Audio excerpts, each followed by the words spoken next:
To trading अड्डा। आज बात करने वाले हैं what is market capitalization and large cap, mid cap and small cap, ये सब में क्या होता है और इनके बीच में डिफरेंस क्या होता है। तो वीडियो को स्टार्ट करते हैं। सबसे पहले बात करते हैं मार्केट कैपिटलाइजेशन। मार्केट कैपिटलाइजेशन क्या होता है? मार्केट कैपिटलाइजेशन एक कंपनी की वैल्यू होती है जिसका मार्केट कितना है, कितनी मार्केट है उसका, वो हम बात करते हैं इन टर्म्स ऑफ करोड़्स। तो सबसे पहले एग्जांपल लें तो जैसे रिलायंस का market cap I think 2 lakh crore का कुछ मार्केट कैप है। वो जो अगर उसको वैल्यू जो निकाली जाती है वो निकाली जाती है जो उसके आउटस्टैंडिंग शेयर्स हैं और इनटू जो उसका करंट शेयर प्राइस चल रहा है, उसके ज़रिए उसका मार्केट एक कैपिटलाइजेशन निकाला जाता है। अब बात करते हैं लार्ज कैप, मिड कैप और स्मॉल कैप के बारे में। तो जैसे कि मैंने बताया रिलायंस एक लार्ज कैप कंपनी है। रिलायंस जो है 2 लाख करोड़ का उसका मार्केट कैप है। अब उस बात करें तो लार्ज कैप स्टार्ट कहाँ से होती है और किस रेंज तक जाती है?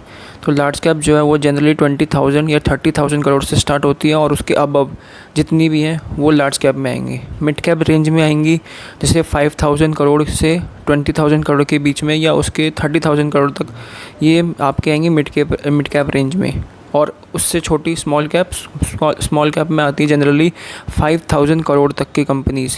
जैसे 100 करोड़ की कंपनी 200, इससे लेके 5,000 करोड़ तक की कंपनीज़, ये सब आपका आएगी स्मॉल कैप में। और अब मैं बात करूँगा इतना डिफरेंस क्यों होता है तीनों में, और तीनों में सबसे ज़्यादा रिटर्न स्मॉल कैप ही क्यों देता है। तो एक एग्ज़ाम्पल से बात करते हैं, चलिए वो मैं बताता हूँ आपको। तो चलो गाइस बात करते हैं कि इतना डिफरेंस क्यों है लार्ज कैप, मिड कैप और स्मॉल कैप में। तो सबसे पहले हम बात करते हैं लार्ज कैप। अब सपोज़ करो कोई कंपनी है जैसे रिलायंस है। अब रिलायंस का मार्केट कैप मान लो सपोज़ करो कि 1 लाख करोड़ की कंपनी है अभी। अब उसको 2 लाख करोड़ होने में कितना टाइम लगेगा? अब जब 2 लाख करोड़ की होगी तो मतलब तभी आपको वो रिटर्न उतना देगी ना। जैसे कि एक कोई चीज़ है 100 रुपये की, अब 100 रुपये का चीज़ है वो 200 रुपये होने में टाइम लगेगा ना। अब वैसे ही 1 लाख करोड़ की कंपनी है, उसको 2 लाख करोड़ होने में कम से कम 10-20 साल तो लगेंगे ना, एकदम से तो नहीं हो जाएगी ना। इसलिए लार्ज कैप आपको इतना रिटर्न्स नहीं देती हैं, वो साल भर में ज़्यादा से ज़्यादा 15-20% का रिटर्न देती हैं। और वहीं स्मॉल कैप जो होती है, अब मान लो कोई कंपनी है स्मॉल कैप, वो 100 करोड़ या 200 करोड़ की है, अब उसको 1000 करोड़ होने में ज़्यादा टाइम नहीं लगेगा, वो मिनिमम 2-3 साल में हो जाएगी। इसलिए ज़्यादातर स्मॉल कैप इतना रिटर्न दे देती है, बुल रन में अच्छा खासा रिटर्न देती है। जैसे आपने कई कंपनीज़ देखी होंगी, रिसेंट एग्जांपल होंगे जैसे कल्याणी स्टील्स वगैरह होगी। और मिड कैप में ले लो तो ट्रेंट है। ट्रेंट अगर आप देखोगे तो उसकी सेल्स, उसके मार्जिन इतने अच्छे आए कि उसने 1 साल में बम्पर रिटर्न्स दिए, वो मल्टी बैगर साबित हुआ। अभी आप देखोगे तो ट्रेंट जैसे है, ट्रेंट हो गया। अब मैं और कई कंपनीज़ की बात करूँ तो ऐसी बहुत सारी कंपनीज़ है स्मॉल कैप में जिन्होंने इस बुल रन में काफ़ी बढ़िया रिटर्न्स दिए। अब वहीं रिलायंस ने अब अच्छा रिटर्न दिया है। अगर आप देखोगे तो इस बुल रन में उसने भी 30% तक का रिटर्न दिया है एवरेज, अगर आपने एक अच्छे प्राइस पे ख़रीदा होगा। और कुछ जानना है तो कमेंट कर दो और मैं बता दूंगा बाकी मैं और चीज़ें बताता हूँ, जैसे कि क्यों इसमें फ़र्क होता है। अब रिस्क में क्या फ़र्क है? अब रिस्क में जैसे लार्ज कैप में कंसिस्टेंट रिटर्न्स मिलते हैं कि भाई 10 से 15% आपको मिलेंगे। जैसे एफडी में 7% या 6% होता है, वो उससे कम ही होता है एफडी में।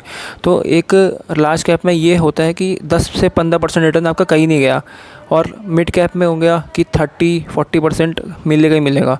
और स्मॉल कैप तो आपको पता है 2 साल में डबल भी हो सकती है, 3 साल में भी हो सकती है। मतलब जितनी छोटी कंपनी है उतना कम टाइम लगेगा उसको डबल होने में, और जितनी बड़ी कंपनी है उसको उतना ही टाइम लगेगा। तो आई थिंक मुझे लगता है कि इतना समझ आ गया होगा आपको। और मैं आपको एक चार्ट दिखा देता हूँ जिसकी मदद से आप और अच्छे से समझ पाओगे।